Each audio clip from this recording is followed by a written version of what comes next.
let's get serious. Listen, 10-1-0. I know you're not going to be happy with that, but tell me about the race itself, execution and stuff like that. The execution is just something I'll have to obviously review when I get home. Yeah. Sky Plus and all that. Oh, wow. Yeah.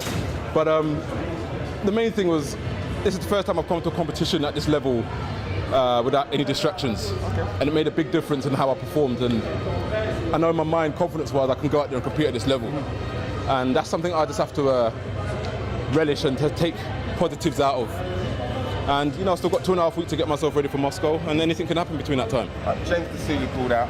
A bit disappointed not to see him up against the big guns. He dodged the final. There meant to be injury reasons for it, but for you as an experienced sprinter, should he be competing? Or if it's premature for me to say, because I don't know what his circumstances are for not competing tonight. I honestly believe it's something to do with injury, and if it is, then I hope he gets himself back.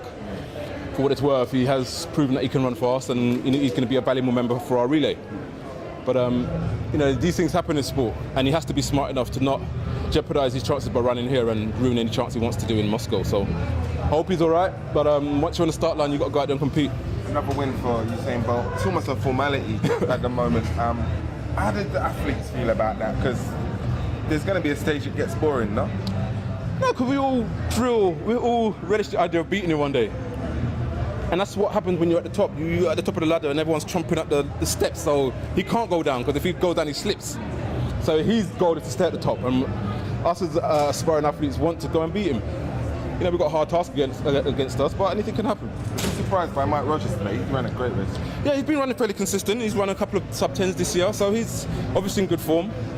And you know, he's one of the many members that are going to be on the start line in the final at Moscow. Are you going to do some blocks with Kim? Because I hear he's going home, but no one seems to get out like him. No, he's I don't know what he's got on his side, man. He's got some rocket fuel in his shoes. I try, man, but you know, he's always been consistent, and we've been good rivals for a long time. Tell me about his situation. He's not going to Moscow. It looks like it's a you know. Yeah, it's tough and it's unfortunate. And it'd be such a great thing for him to be there, because he's such a great ambassador for the sport. Despite what Usain's done, Kim's been there a long time. And this would have been his 10th or his 11th World Championships. Running in the shape of his life. And he's in the shape of his life. You know, they say you get maturity in your body as an athlete when you're in your 30s, and he's living proof of that. And, you know, it's a shame. But hopefully we'll see him around. What next? Moscow, really. So holding camp? Holding camp. We leave on Monday, holding camp, and then the show starts. Excellent. Cool.